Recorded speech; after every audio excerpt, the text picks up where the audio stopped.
Hundreds of hostages a continent away. They told us it was an impossible mission. It's good for James Bond. 48 hours to strategize. It's as good of a plan as it gets. We didn't have any option. 60 minutes to make it happen. This airplane will never take off. Go, go, go!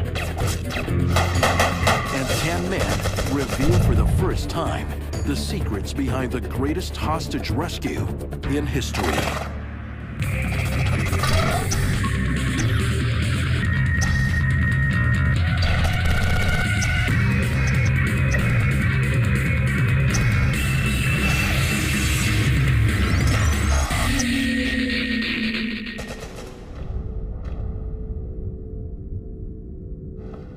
Israel, June 27th, 1976. As the country starts its day, information about a developing crisis reaches its special ops team in Tel Aviv. It was Sunday morning, and I was at my office, and they said that aircraft with many Israelis was hijacked. I got a call from Ehud Barak, who asked me to come to his office in the IDF headquarters. When I arrived, there were 4 other intelligence and Air Force officers there. Okay, let's get to work. An Air France flight originating in Tel Aviv and bound for Paris has been hijacked by 4 terrorists. We learned there is about 250 passengers, and many of them are Israelis. The hijackers identified themselves as 2 members of the German urban terrorist organization, the Baader Meinhof Gang, and 2 from the Popular Front for the Liberation of Palestine. They had guns, hand grenades, and possibly bombs. They meant business. At this point, the whereabouts of the plane is not known. So the first day and the first night was just trying to track this aircraft. Then, early next morning, they get word about the missing aircraft. They found the plane. Efo. Entebbe. Entebbe. My first reaction was, where the hell is Entebbe? I don't know, somewhere in Africa. I didn't know where is Entebbe. But I knew where Entebbe was. It was in Uganda. I was there in the early 70s training their paratroopers. Get me a map. So I sent an officer when the shops opened, and we found some old maps of Uganda. Today you get it from internet, but in that time it was published. And we measured the distance, and it was so far from Israel. It was about 5,000 kilometers, 3,000 miles. How would we even get in there? This was a unique situation because it was so far away. Nobody took into account that one day we shall have to fly to Uganda. We don't have plan to go to Uganda or to the North Pole. Okay. It's 10 times further than we've gone before. Suppose we'll have to find a way to get there. How do we do it? Uganda! But before the team can respond, they're interrupted by breaking news. Uganda's dictator, Idi Amin, has arrived at the Entebbe airport. Idi Amin hasn't changed a bit. Idi Amin appeared escorted by a lot of media people. Still playing the big shot every time he walks by a camera. We knew about Idi Amin. He was a media whore. He loved being in the public eye. With an ego as big as his body, Idi Amin is suddenly in the center of world attention, a position he has never sought to avoid. And so it made sense to us that he would spontaneously let the plane land in Entebbe. The crisis gave him a forum. He wanted to be the one who solved the standoff. As I watched him addressing the hostages, I realized they'd been moved from the plane. Oh, see that? That's the building. I recognize that place. Been there hundreds of times. I identified that they were in the old terminal. Sure, there it is. Over the next night, the team picks Betzer's brain. I knew the basics of the structure and the area around it. So when was that, 5, 10 years ago? More like 6, 7. Have you been back? Have you seen it since the military took it over? No. Do you think they've changed it? I have no idea. What we needed was up-to-date intelligence. In a Do we have world any without friends? Google Earth and easy access to information, No the friends in Israelis Uganda? are forced to improvise. Israel is very small and we're surrounded by enemies. We have to think originally, we have to innovate to stay alive. Do we have any friends in Uganda? None we can trust anyway. But I have an idea. Betzer now contacts a pilot who's also an agent from Mossad, the Israeli Secret Service. I asked him, could you possibly help us? And without hesitation, he said yes. He went to Nairobi and rented a small plane.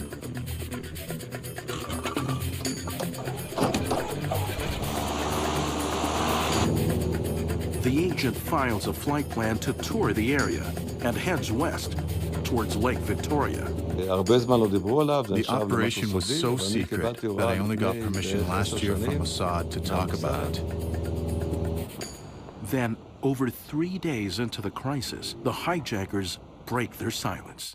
Terrorists holding the crew and passengers of an Air France plane in Entebbe airport have announced their demands. They wanted Israel to release 52 Palestinian prisoners. They want Germany to They release also 2 demanded the release of Baader-Meinhof 13 other prisoners held in terrorists. jails Third, they around want the world. Kenya to release. And finally, they're demanding $5 million in cash.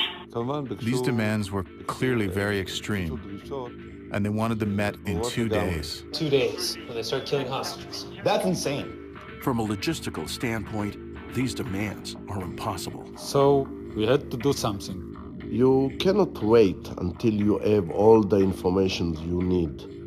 You have to act. The general feeling was that we don't have an option. So we moved from negotiations to a military operation. With a military operation now imminent, their Mossad pilot makes landfall directly over Entebbe Airport. He told the tower he had a malfunction and wanted to circle the airport and try to land. All the while, he's getting us critical intelligence. We see everything, including all the runways, the terminal, Uganda's MiGs. Eventually, the agent told him the problem had resolved itself, and he returned to his mother airport. That's how we got the pictures. So at headquarters, we gave the intelligence to everybody and said, okay, come with whatever you have. What if we rent a boat in Kenya and sail a small group of commandos across Lake Victoria into Entebbe? Skip the boat. They start planning for a small force to eliminate the terrorists and release the hostages. Why don't we just drop paratroopers into the waters around the airport and then make an assault on the terminal? The only problem with that was Lake Victoria was filled with crocodiles. When you have a brainstorm, you put everything into the basket.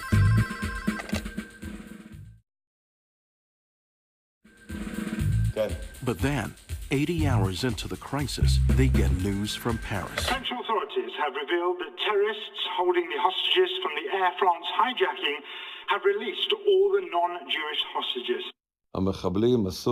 We learned that the terrorists did a selection and separated the Israelis and Jews and released the other passengers. News of this selection outrages Jews around the world. But for the Israeli forces, it discloses something completely unexpected. The hostages reveal they're up against a far more dangerous enemy. The 4 terrorists are not acting alone. The guns were pointed at us. They told us that actually Idi Amin's force, guys, soldiers, are completely cooperating with the terrorists. We learned that everything Idi Amin had been telling the world was a lie. He was in league with the terrorists. It's a different story to come with a small group of experienced commando and kill 4 or 5 terrorists and release the hostages, than to come and fight against the Ugandan army. The non-Jewish hostages from the Entebbe hijacking arrive in Paris. We were surrounded continuously by heavily armed guards, both the PLO and the Ugandan troops. Leaving the remaining 102 Jewish hostages in the hands of the terrorists and Ugandan dictator Idi Amin. So now we have two enemies. We have the terrorists, and we have the Ugandan soldiers. We have to overcome both. The last thing the Israelis want is to find themselves thousands of miles from home, fighting an entire army. Uganda, wale!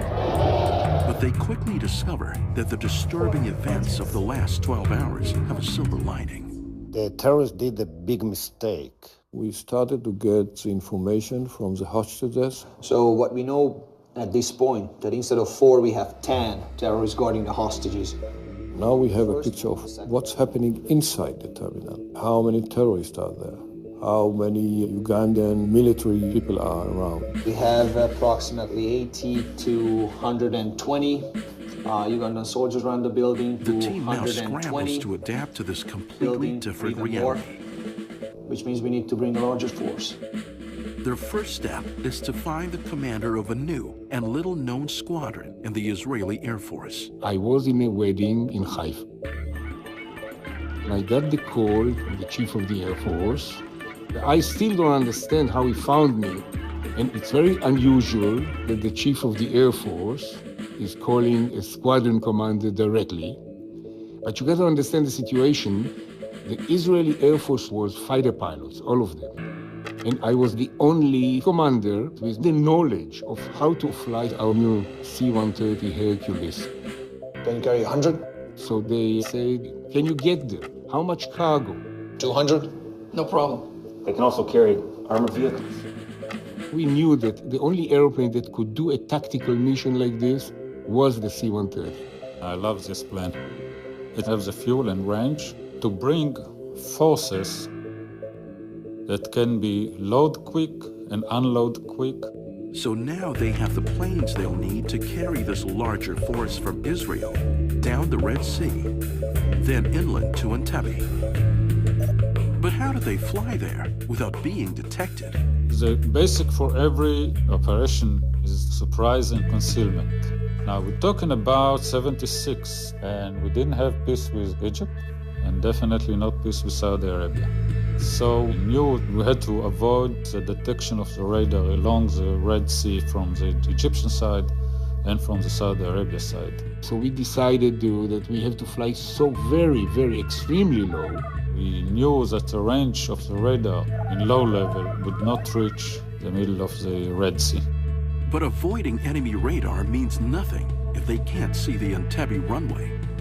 So they target their landing for just after the last scheduled flight departs, when the runway lights should still be on. We knew that the airport was still operational, but not busy. So what this we know gets them to Entebbe. But how will they land without attracting the suspicion of the control tower? I lived in an Air Force base, and I must tell you that an aircraft can land that night without immediately being attacked. Even if the tower see him on the radar, for instance, he can pick up the telephone and say to the Ugandan authorities, listen, somebody is landing at the airport, and they will pick their telephone, and then they will pick their telephone and call the terrorist. It will take maybe 10 minutes, and we need that 10 minutes for the operation. But once an airplane is on the ground, it's like a sitting duck. So the problem now is how to get as quickly as possible from the plane to the old terminal 2 kilometers away. How can we approach the terminal without triggering a massacre? This problem got me thinking about when I was in Uganda, and I'd see how their soldiers would automatically salute any passing limo because they know whoever was in it must be a high-ranking officer or even Idi Amin. It's at this moment that Mookie Betzer has a brainwave.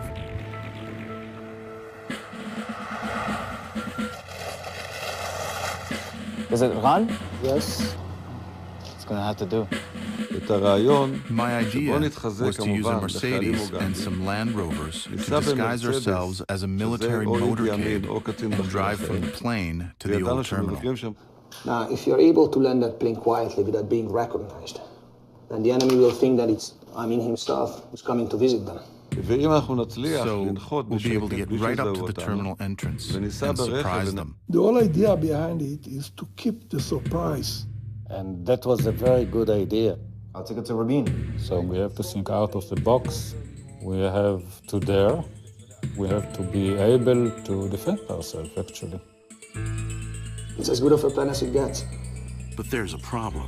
We can't send our troops on a one-way ticket. The Hercules C-130 can only carry enough fuel to get them there. We have to find a way to bring them and the hostages back home. It's a big problem because we had to refuel the plane in some place around Uganda, and most of the countries there are enemies to Israel. So the idea was that while we are storming the building, some of the Air Force team will steal fuel from the Ugandans. I looked at the intelligence pictures and I saw where you can refuel your aircraft. But I was still really worried about it. It looked very risky. So risky that the Israelis sent Ehud Barak on a top-secret backup mission to try and secure fuel in Nairobi.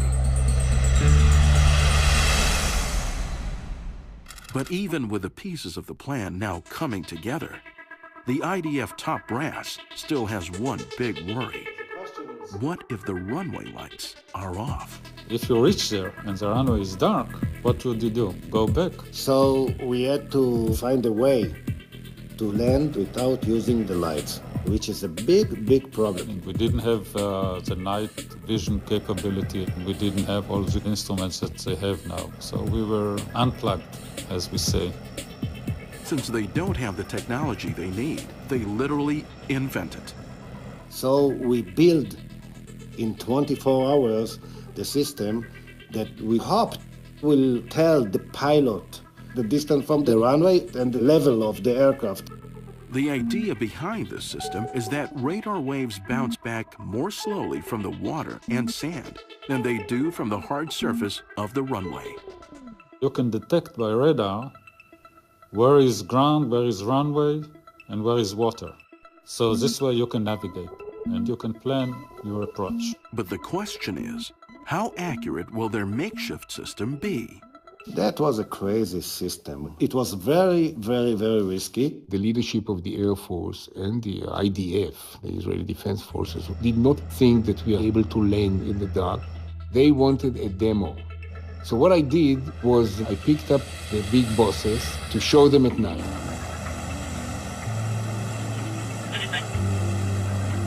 Once the navigator sees the runway on the radar, he finds the angle of a normal approach. So he gave me the direction. Port 5 degrees. I was under tremendous pressure that I will fail to convince them that because of me, the Israeli government cannot do anything except surrender to the terrorists. Port, another 2 degrees. And then we have the generals breathing on my neck, almost touching me. 2 degrees starboard. Another 2 degrees. Negative. I turn on the landing lights just in case. Hang on.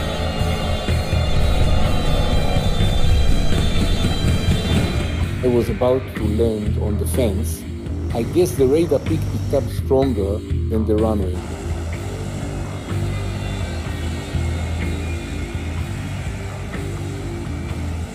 So we go around for another attempt?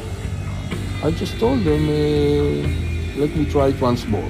They said yes.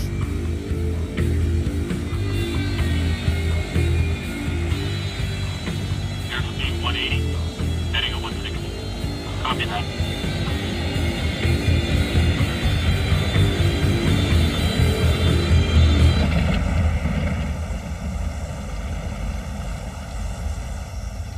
It was an important test because the generals went back to the government, the Minister of Defense, the cabinet, and recommended we have a military option.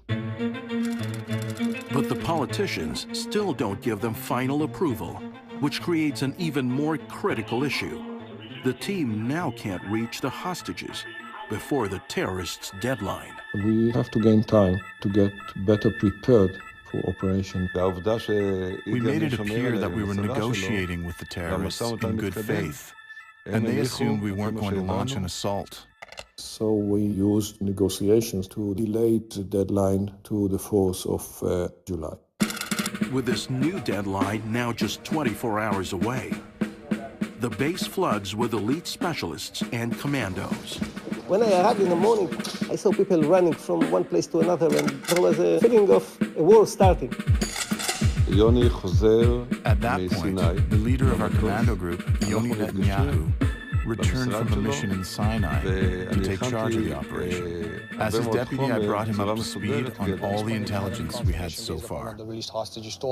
Having assembled his team, Yoni Netanyahu orders the base locked down.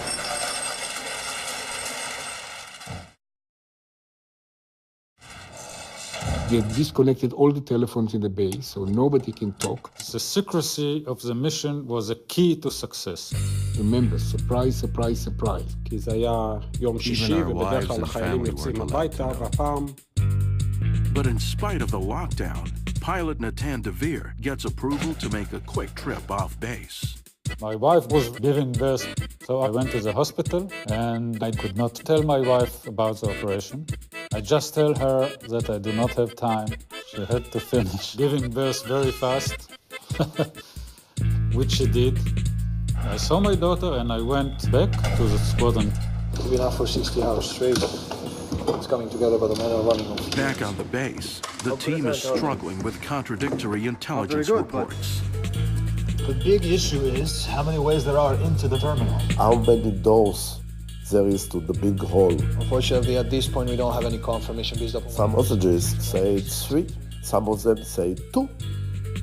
But there are also some people that say that there are only 1 door. Let's plan for 3. If we're wrong, we'll just use whatever doors we find. ביום שישי... On Friday night, we organized and checked each other's equipment. בעיקר ארגנו We את made sure הציוד. everything was okay. We also did something which was huge secret. They swear a local seamstress to secrecy and put her to work creating Ugandan uniforms, but they risk paying the ultimate price. If you are arrested with the uniform of the local army, you are considered a spy and you are executed on the spot. Well, I guess you better not get caught. The linchpin of the operation is the fake Ugandan motorcade, but the Mercedes is proving to be a problem. Hey, Moshe! המכונית לא הייתה במצב טוב. The car wasn't in good condition. It was an old vehicle. We needed to go 2 kilometers. Even though we only needed it to drive from the plane to the terminal, the stalls were dead. To be like a Ugandan car, we put a license plate with Ugandan number, we put a Ugandan flag on the car. We were really fatigued and tired. We worked more than 60 hours without even thinking to sleep. At this point, Yoni went over the final plan. How the operation should be done and what every team in the staff should do. We will arrive on the first plane, disguised as Ugandans. We are the key of the operation. We have to storm the building with the hostages. And 7 minutes later, there will be a reinforcement of light armored vehicles in the other Hercules planes. Once the terrorists have been taken down and the immediate area around the old terminal is safe, we will load the hostages and fly home, right? The troops are now committed to the mission, but the politicians, working behind closed doors in Jerusalem, are still afraid to greenlight something so risky. If it will be approved, it will be either the biggest failure of the IDF or the biggest success. In spite of not having approval, the commanders realize if they don't take off by 4 p.m., they won't be able to arrive before the terrorists' deadline. If you wait until they take decision, it's impossible to do it. So you have to start. On Saturday, a force of 4 Hercules C-130s prepares to take off from Sharm el-Sheikh, the southernmost point of land, under Israeli control. We got the go-ahead, but without the final approval. We were facing an 8-hour flight from Sharm el-Sheikh. We needed all the fuel we could carry. Temperature is just awful. Or around 40 in centigrade. they face two huge problems. The hot desert air provides dangerously little lift, and the aircraft is 40,000 pounds overweight. We never operate like this. Now, when you combine this weight to temperature of 40 degrees, it's like you lose an engine. This airplane will never take off. And just imagine aborting a takeoff like this in that stage. This would be a national disaster and a shame for me for the rest of my life. So I prayed, I said, que sera, sera. Let's see what happens.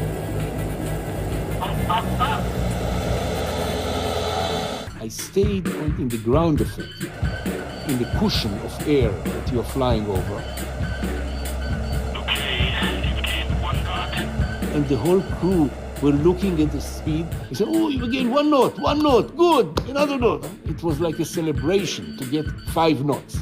And another knot, good. At the very end of the runway, we just got to the takeoff speed, but there's no spare. We are very, very heavy. On the second Hercules, they're having the same problem. The one stage of the takeoff, I thought, are we going to fly to Entebbe or are we going to taxi? Because we never lift off. And then we finally took off. And the performance is limited. It's very hard in low speed to turn north because you have to take off against the wind. It's very difficult to fly so low. We flew by the radio altimeter because you cannot trust the normal altimeter at so level. And it was like 30 feet, 10 meters above the sea. I trusted autopilot more than I trusted my hands. Remember, a movement of 2 millimeters will hit the water.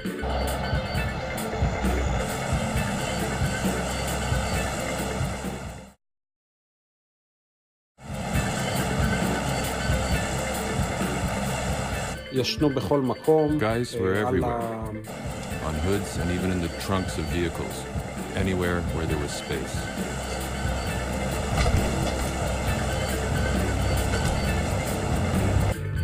After 3 hours, the plane turns inland over Eritrea, where Israeli intelligence confirms there's no radar, and climbs to 20,000 feet.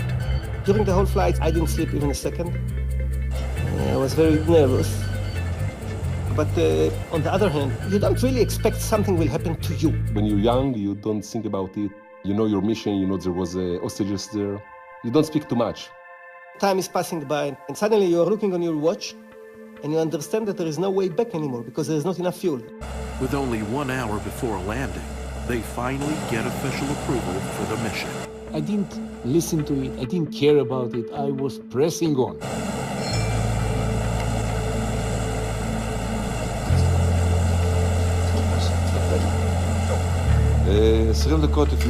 We got the signal about 20 minutes before landing.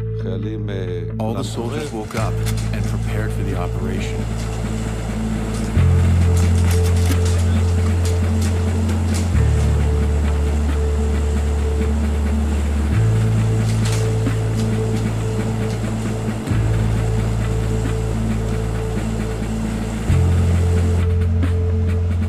The visibility was reasonably good, and we saw the runway at a very early stage. Getting closer. The navigator still initiates the radar vector approach in case the Ugandans turn off their runway lights at the last second. You're on course. There's big risk because we didn't know if they're waiting for us on the ground or not. 2 degrees.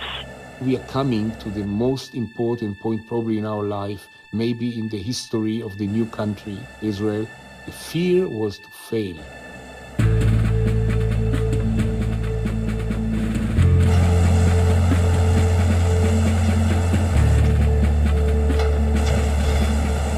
Just touched down at the beginning of the runway. At that moment, I understood that that's it. It's not a game anymore, it's going to happen.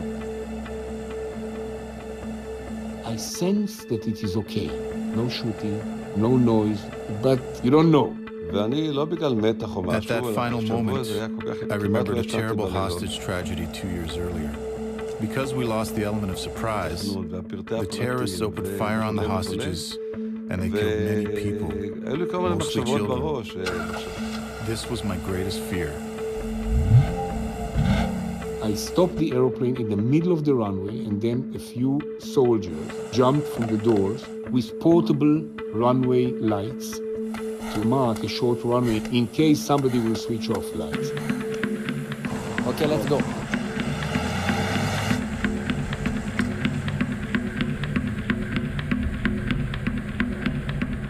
Immediately I felt a terrible loneliness. 3 vehicles in the middle of Africa. And I remember feeling that within 5 minutes some of us will be dead. As we were approaching the terminal from a distance, I'm scanning everywhere, looking for the Ugandan soldiers. We knew there could be as many as 180 of them. Where are they? זמן הנסיעה לכיוון הטרמינל, שהתגלו החיילים האוגנדים, למעשה אנחנו היינו ערך... Nobody shoots until we give the word. Steady. He raised his weapon, but I knew that if we just kept going, he'd think we were a motorcade and wave us through. We won't do anything. That's what they're here to do. I told Yoni, leave it. He won't stop us. Suddenly, Yoni gave an order, shoot them. At the very, very same moment, Mookie said, don't do it. Shoot! Don't do it! They shoot at him. The Ugandan immediately tried to get up and return fire. Another of our soldiers from the Land Rover behind us took him out. Go, go, go, go, go, go, go! We lost the perfect surprise that we want to achieve. Immediately, the Mercedes at the front accelerated and we followed him. Take him out! Take him out! Go, go, go, go, go, go, go, go! Yoni gave the order to jump out and we start to run to the main hall. The race towards the side entrance points. At that moment, I looked, but I couldn't see my commander. I just thought that he is already ahead of me, so I decided to run as fast as I could.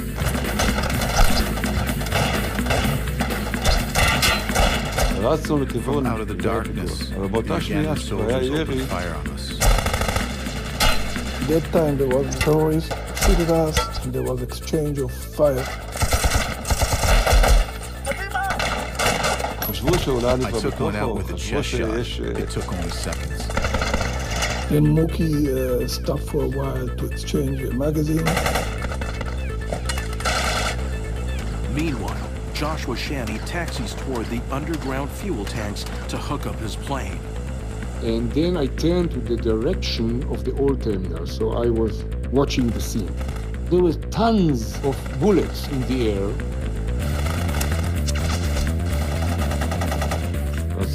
I could see my door wasn't there.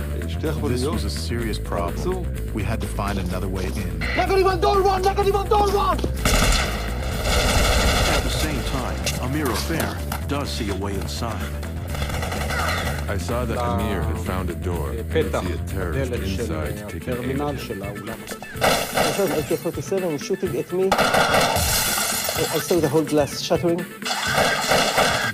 I was right behind him. And without even thinking, I shot him 3 or 4 times.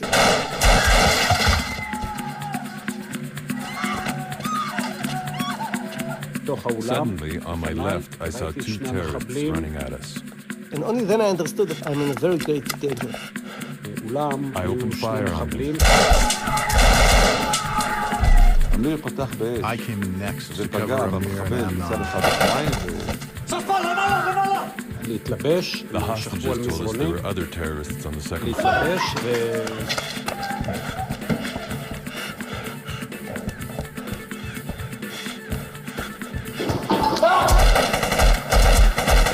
see that he threw a grenade to the room and he got some fire and he shot into the corridor.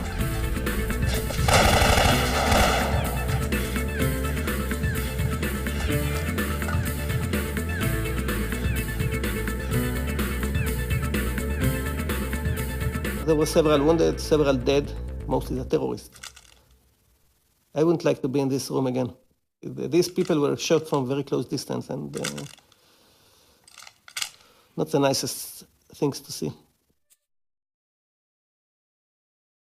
With the inside of the terminal now secure, the team prepares to move the hostages out to the plane. Yanni, we are ready to evac! But Yanni Netanyahu and his team are still in a firefight. Meanwhile, Natan Devere brings in the second Hercules, loaded with armored cars and reinforcements. It is exactly 7 minutes since the first plane landed. Airspeed 120. And I enter final approach. Well, that's a good sign. The light's still on. And I saw the runway was still in light. You're on course. In the beginning of my landing, everything went dark. I just saw the flashlight that's number 1 left for me.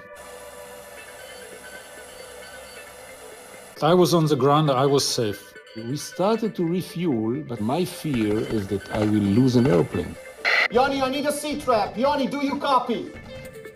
But Yoni doesn't answer. Yoni's been hit. Okay, Yoni's been hit. Hit? Where? How bad? He's trapped out front. Get them ready, but don't move them until you get the order. Understood? Outside there was a lot of fire. We are shooting with the RPG rocket.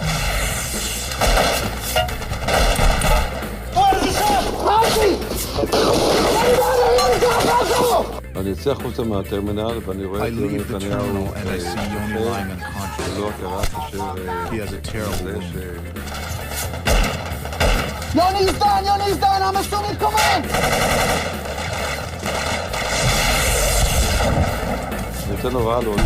Casualties, bullets were flying. We still had to get the hostages to the plane. Hit the town! Hit the town! I hear from the radio the Idi Amin soldiers are approaching the airport. I really wanted to get the hell out of there. It's then they get word that Ehud Barak's secret mission has secured fuel for them in Nairobi. So my decision, together with the ground commander, was to stop the refueling and to fly before we lose an airplane. Hi, everyone. We're flying to Nairobi. Copy. This is the news they've been waiting for. Come on. I give the order to evacuate. It's 100 people, and we need to move them very fast. Go, go, go, go, go, go, go! It's now or never. They have no choice. One of the French flight crew. I was wounded, so I took this young lady in underwear. I think they were red.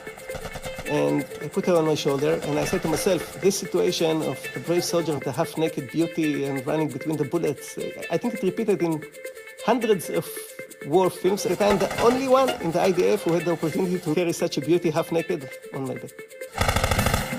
103 hostages are hustled out to the plane. I tell my men, use maximum firepower. You think that you're in the Second World War, but actually the reason for it was that we had to clear the whole environment. There was a lot of people inside this airplane, so one Uganda soldier just can destroy this operation. Our men shoot with heavy weapons, RPGs.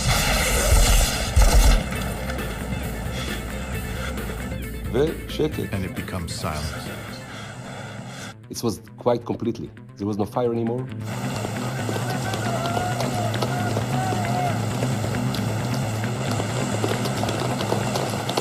We knew we had to get out of there as fast as possible.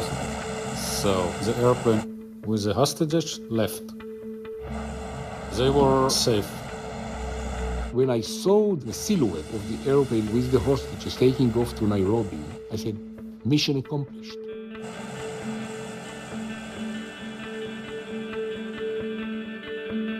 The runway was completely dark at that time, and we took off. With all but one of the Hercs heading to Nairobi for refueling, the Israelis have a final piece of business. And then we had to destroy the line of MiG-21s and MiG-17. So that there is no counterattack from Uganda forces. Amitzer Caffrey is the last man to leave. I wasn't going to leave the Mercedes there. I said, forget it. The projected operation time was 60 minutes. The mission was accomplished in 59. As we started to taxi into the runway, I saw a glow of light behind me coming from the explosion of the MiGs.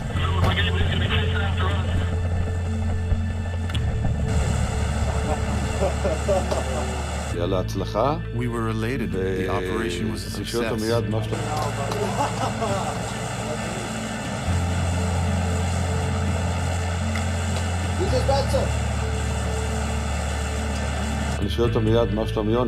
we lost Yoni.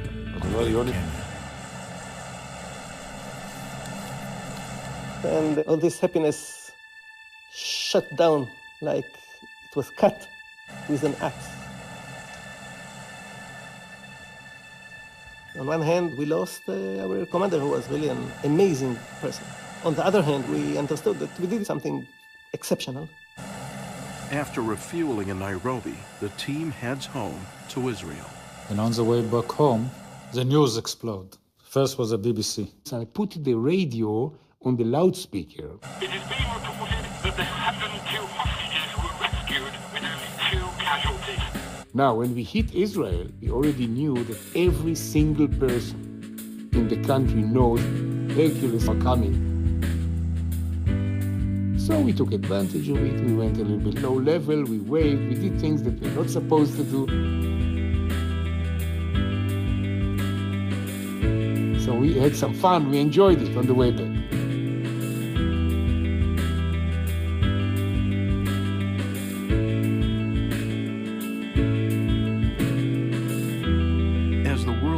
The released hostages, the heroes of the operation return under a cloak of secrecy.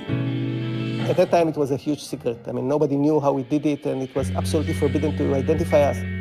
But over the years, this incredible operation became a defining moment in Israeli history and sent a message to the world. To show the international community that there is a way to fight terrorism. It was important as a deterrence to other terrorist organizations, and actually after 76 we didn't have, I believe, even one hijacking of an airplane. Going to Entebbe was important because it was a milestone for the soul of the nation. And when I got home, my father was there, sitting in the middle of the room, and my father lost his family in the Holocaust. And I looked at him, although I was exhausted and tired, I looked at him and I said, we are now involved in saving Jews, which nobody did when he needed it.